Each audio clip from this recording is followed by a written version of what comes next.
What's going on, guys? This is Kaishro. Welcome back. So we are back with another video. On this video, we're going to cover OCG Metagame report and decklist reviews for the past week. We have July 1 to July 7. So a week-long tournament data gathering and tournament results, no? We're going to see what decks are topping all over Asia in the first week of our new format this July 2024 OCG limit regulation. So without further ado, let's start. So coming at first, we do have Duels Dewata from Indonesia. So we do have stun deck here to start our video from Tom Sam Chong, Pachi Control as a champion of the tournament. Looking on our list, just the standard anti-meta build, no? But corporated Nadir Servant into the main deck to have free draws from the Garura dump, and also will be able to get your Ecclesia that subsequently will get your Dogmatica Punishment. So it's like plus 3 in a single card. And yeah, I think it's been the trend on anti-meta builds here right now with the Nadir package. And also play Dark Ruler No More, very important card in this current metagame, especially the Yubel Finsmith are very obnoxious in this current format. So yeah, I do believe that even though this deck is kinda slow, no, doesn't have any ways to board break the opponent, I think Dark Ruler No More is a good card paired with Evenly Match and Regeki to annihilate those setup of Yubel and Finsmith right now. And next, we do have another stun from reducing border control second place. So imagine the frustration and emotions of the people on this tournament facing two anti-meta and tapping on that tournament. This time with border control, very similar from earlier, played the Pachi as well, but this time played border and also triple copies of Morganite, which lets you have better grind game and overall better draw capability on this deck because you are lacking consistency and searchability on this deck. So Morganite helps you to ease out your consistency problems, and only played 8 side deck cards. Imagine that. So definitely Stun has a place on this current format on the hands of the right pilot. Especially we also had 2 stun already in our early report of this July. And next, we do have Salaman Great from My Cabbages. So yeah, Salaman Great, we double Signet Mining and one Forbidden Droplet into the main deck. Very odd ratios, no? Considering that he has only 2 maxis as well. And yeah, played Golden Lord on the side deck. So Golden Lord, no, very interesting. Maybe you could, yeah, potentially cause your spell and trap, and also target cards from your opponent and break their boards.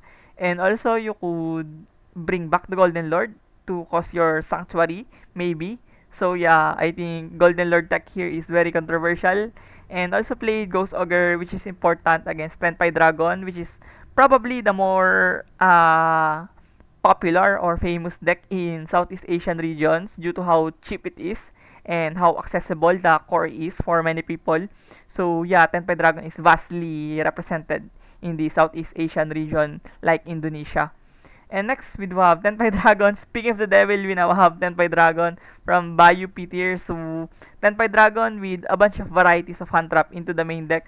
One Nibiru and one Mourner and double Ghost Ogre. So, I do believe that those can be very functional into various matchups, and the format right now is wide open for a lot of decks to shine. So, yeah, I think the variance is very high to consider focusing on one hand trap. So yeah, I think it's the way to go to maximize all of the possible good hand traps in this current format. And yeah, moving on, we do have Yu-Gi-Oh! Tourney from KGS Card Shop in Indonesia. So first place will be Exo Sister. So another good meta call deck, no, considering that the format right now is hugely adept on graveyard shenanigans. The Yubel Finsmith, the Finsmith decks like Snake Eyes and Rescue Ace, all of those decks are going to patronize their graveyard setup. So Exo Sister is a good deck to nullify that and limit the graveyard interactions of the current meta decks out there. And also Shifter, namely Shifter, of course, the bane of the meta decks out there. And your Returnia and Magnifica are also phenomenal, banishing targets, preventing the floating effects from happening. So yeah, the banish mechanic of this Exorcister is top notch as well. And moving on, we do have tournament from Osiris Dubilis Yu-Gi-Oh! We do have the tournament The first place would be Constellar Knight or Teller Knight maybe. Yeah, with armored. Yeah, without armored package as well. And also played Multichami. This definitely help you to improve the consistency of this deck. Because I feel like that this deck kinda is lackluster in terms of consistency. So Multichami definitely helps you to do that. And Armored XYZ package as well improves the ceiling of this deck. And next we do have Snake Eyes, of course, from Randra. Snake Eyes Winsmith, very standard. Nothing to excavate on this list. Just a standard Snake Eyes list. And next we do have Whitewoods Vanadium. Wow, Whitewoods Vanadium, very interesting with toy box engine as well. Very explosive considering that you're probably using the best synchro monsters out there like Barone and Crimson Dragon and Savage as well. So you can potentially end on 3 Omni Negate with the Hair Rabbit of Illusionist Link. So tons of interruptions and playing the Ghost Sister Dogwood on the side deck helps you to ease out your time issues. Even I think this deck is pretty good to overwhelm the game when going first, but it takes a lot of time to set up this board, and you are probably finding yourself going to game 3 with little time left. So Dogwood definitely helps you to escape on those problems. And next we do have Tenpai Dragon. So Tenpai Dragon with Phantasmi. And yeah, moving on, we do have Duel Bacolod vs Spider Cafe Pod Tournament. We have first place Tenpai Dragon. So this time it played Gold Sarcophagus with Blaster on the main deck. So double Blaster, no, very odd to see na now we have two Blaster in the Moduli format. So you could boost your consistency by banishing the Blaster with the Gold Sarcophagus, and also prioritize Nibiru onto the main deck aside from DD Crows and Ghost Bells. So Nibiru definitely is good for rogue environments and environment with a lot of combo decks. So Nibiru is a very good card to stop those decks from overwhelming the Tenpai Dragon, considering that you are one or two interruptions away from getting obliterated because this deck doesn't have too much resiliency now from the limiting of the Sangen Summoning. And next we do have ABC Union with Finsmith. So very explosive, no? And also played one Dominus Purge on the main deck. Probably you don't really rely on fire monsters and other stuff. So Dominus Purge is fine here. And play the Angel Statue, of course, from the Hair Rabbit, the Illusionist. So could potentially improve your board as well and sealing of the deck. And next, we do have Voiceless Voice with Super Poly on the main deck. So Super Poly, very good. We are now playing the new Demise card. I forgot the name of this new fusion that is seeing traction recently. It is used to tech in against Finsmith and Yubel, of course, because it requires 2 Fiend and 2 Zombies monster as a material, and it lets you have extra normal summon. So it is very relevant on Voiceless Voice because you can now bait hand traps and interruptions from your opponent. You could use the Diviner as your bait and procure with the law with a follow up to set up your play. So very important card for this Voiceless Voice considering that he plays the Super Poly and also played Ultimate Slayer on the side deck. This card is very underrated right now. Most people are disregarding the fact that this card is a very strong card to break the board of Yubel, considering that any monster's effect cannot be responded to against this card. So your opponent will find it hard to counter this Ultimate Slayer. Next, we do have Centurion, so another deck that is gaining traction in recent Road of the King reports, and it is probably the 4th or 5th best deck in the previous report. So many people are now going to Centurion, and they are playing the Whitewoods engine to improve the resiliency and sealing of the deck because you are more explosive and more resilient with Whitewoods. You now have more follow-ups and follow-throughs, and your board will be more improved, but the downside is you don't get to play utility cards like the regular Centurion Pure version that plays Fissure and also the likes of Summon Limit and Macrocosmos. And yeah, moving on, we do have Tenpai Dragon. So yeah, Tenpai Dragon, I believe this is the list from earlier. And yeah, moving on, we do have Evo Community Guild Tournament, League Tournament from Indonesia. So we do have first place Naturia Horus.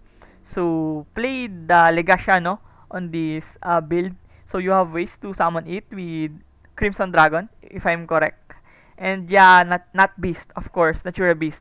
Very phenomenal in this current format, considering that more than 30-40% of the deck are catered into spell cards. So you're going to have a field day against the meta decks. And next, we do have Ignister.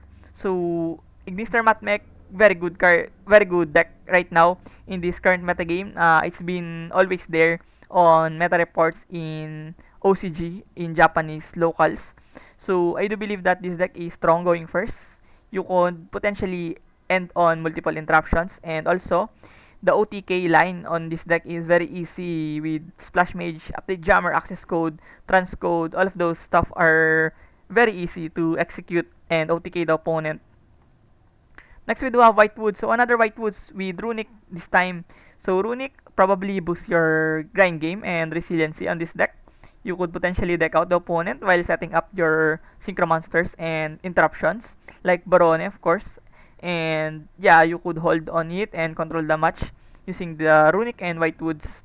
And next, we do have Salamangreat. So another Salamangreat. I firmly believe that Salamangreat is kinda strong right now.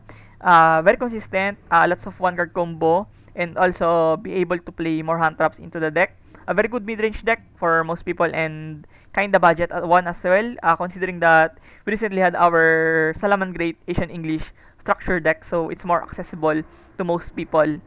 And yeah, moving on, we do have Yugi King Malaysia, tournament shared from Malaysian platform.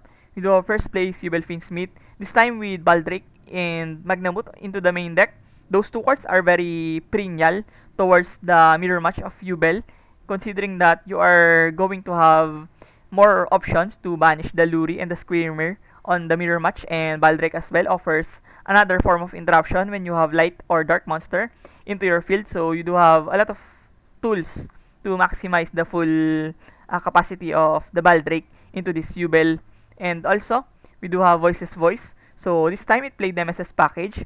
So you have ways to banish your cards using the Saphira, and your Nemesis cards are active or available once it gets going. So you have access towards the Colossus, which is inevitably very strong boss monster in this current metagame. The sole reason why Thunder Dragon is gaining popularity and resurgence from the recent R3 or Unlimited section of Colossus. Very phenomenal card to stop the decks from adding. And next, we do have Tenpai Dragon with Finsmith. Wow! With Finsmith, I never imagined this to see. I have seen a lot of people speculate the build of Tenpai Dragon with Finsmith, but yeah, I haven't seen this deck in action. So I'm not really sure if it's functional enough to be considered. And yeah, very spicy deck right now. And next, we do have Infernoid, Snake Eyes, Finsmith. Yeah. So very combo-ish, very explosive, and probably Infernoid is one of the decks that people should be aware of, because it's been lurking in the tier 3, tier 4 status, and nobody bothers to investigate or play the Infernoid. And if you don't have prior knowledge or background knowledge about this Infernoid, you will be very miserable against facing this deck. It's very hard to deal against this deck. And yeah, moving on, we do have Bogor Duelis Community Ranking Tournament. We have first place, Vanquishol from our friend in Kay Duelis, Gaza, another content creator in Indonesia. Very good friend and very good content creator as well. This time with Vanquishol as first place. So very Asian English-esque build, no? And probably played his Asian English Vanquishol into the Japanese format OCG locals. And yeah, moving on, we do have Trickstar with Sprite. Wow, what cookie is this? Yeah, I'm flabbergasted. I'm trying to comprehend what is the aim and how do you play this deck. Yeah. So, capitalizing on level 2s of the new Trickstar monsters while also playing out the Sprite monsters. Yeah, very interesting. So, potentially you could end on Carrot or Red to have extra protection and negations. And yeah, very interesting deck build from Dari. And next, we do have Snake Eyes Fire King. So very standard, played Mourner into the main deck. Another good hand trap into this current metagame. Lets you have another form of Imperm or Veiler. And yeah, next we do have Voiceless Voice with Bestial. Wow, from Dimas, Bestial Voiceless Voice. And yeah, Bestials probably have a lot of targets on your graveyard. The Saphira, the Law, the Diviner, all of those monsters are light. So those Bestials are not dead into your hands. And also, Bestial adds another form of interruption and also recovery from the regained. And yeah, that's sums up on this Voiceless Voice Bestial. Next, we do have Order of the Duelists in Albay. Shoutouts to our friends and Duelists in Albay. So, first place would be Mark Stephen, our friend from kay Duelist. We do have Yubel Smith. So, it's been the best deck, arguably, in this current early July. And people are still going to process things because it's still early in this July. But it's looking great for Yubel Smith. Probably the best deck out there. Next, we do have Runic from Kenji. Runic best deck. So, yeah, the good old Runic aims to stun the opponent, deck out the opponent, win on time. All of those really ridiculous and witty ways of winning the game are present into this deck. And yeah, next we do have Vanquish Shoal from Angela James. So, play Desires into this Vanquish Shoal. I think it's really debatable whether you are going to play Desires on this Vanquish Shoal. You're risking your copies of your Raisin and probably Kaiser values.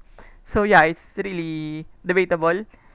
And next we do have Mishal Voiceless Voice. So played Ritual package into the deck with Perfection and Ben 10. So yeah, the Drytron PTSD is real on this deck. And yeah, moving on, we do have Arcanium Hobbies ranking tournament. First place would be Yubel. Only Yubel. Oh, Yubel Finsmith, of course. I thought I have seen a pure Yubel list. But yeah, people are now cutting the copies of Dark Beckoning Beast into two or sometimes even one, no? To mitigate the damages of Droll and Lockburn into the deck. Because Droll is very phenomenal against the Yubel. And you wouldn't want to lose on one single hand trap. Considering that your deck is very squishy, very resilient, very adept on playthroughs and playing around hand traps. You don't want to lose on one single roll. And also play the recent trend on Finsmith, the Rising to Full Height, and those shenanigans of Finsmith can save you against the Tenpai Dragon OTK. And next we do have Snake Eyes.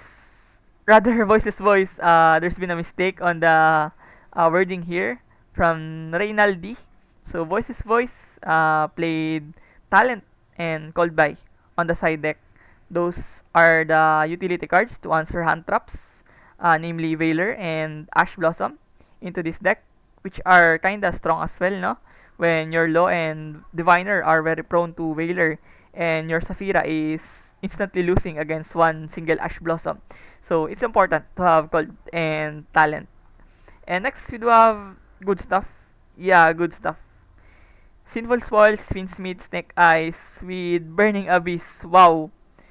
From Ruff, oh, our friend, he's been a dedicated and passionate Burning Abyss player, so he's still trying to innovate the Burning Abyss into this modern format, and it's been the trend, or yeah, his version of making Burning Abyss viable using the Finsmith, the Snake Eyes, and also the Sinful Spoils. And yeah, moving on, we do have Snake Eyes from Hanif. Snake Eyes Finsmith with Chicken Game, no? Very odd to see this on Finsmith lineup of Snake Eyes. The moment that you see Chicken Game would inadvertently make you an assumption that that player is playing pure Snake Eyes because it's been the go-to card for pure Snake Eyes to boost the consistency and draw power of the pure raw version of Snake Eyes. And yeah, moving on, we do have Duelo Antique ranking tournament. Shoutouts to our friend in Visayas in Antique. So we do have first place Witchcrafter Horus. Wow, it's been a while since I have seen Witchcrafter topping tournament, and I cannot really imagine this in 2024, and yeah, probably utilize the spellcaster of village, stun out the spell cards of the opponent, and also played Morganite. No, wow, very bold considering that he is playing Ash and Maxi. So he is not going to rely on those hand traps. Probably, yeah, relying on Horus and Witchcrafter to do its job. And yeah, very spicy deck from Carl Alarcon. And next we do have branded, yeah, of course branded SP 45 card. Very odd, no? Because the usual ratio of branded would be strict 40 or 60. Whether you are playing grass, hand trap variant of branded, but 45 is quite extensive for branded. But yeah, I do believe that his ratios are very good on this build. And also only played 12-sided cards. And yeah, played triple copies of Ghost Ogre, which is very strong against the Tenpai Dragon. Next we do have Runic Live Twin Sprite. So this deck is very cheap right now, no? Considering that the core of Live Twin right now is only $2 to $5. Yeah, $5 probably. So you have the Live Twins Sprite with only $5, and you get to pair it with Runic, and now you have a very competent deck on this format. So yeah, I like his deck building here. Very TCG-esque way of playing the game, no?